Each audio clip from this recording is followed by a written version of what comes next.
Oh, quella è bella. Ha fatto di peggio, eh? Questa è bella. In aeroporto, lui e lui, i vecchi del gruppo, sicuramente si dimenticano le ocarine in aeroporto. Prima di imbarcarsi, dov'è? Hai preso tutto Gianni? Sì, si vede Fabio che parte, aveva lasciato le ocarine su un carrello, è tornato indietro, le ha ritrovate.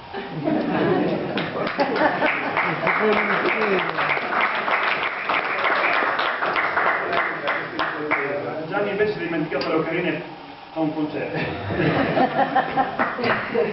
Tutte verità.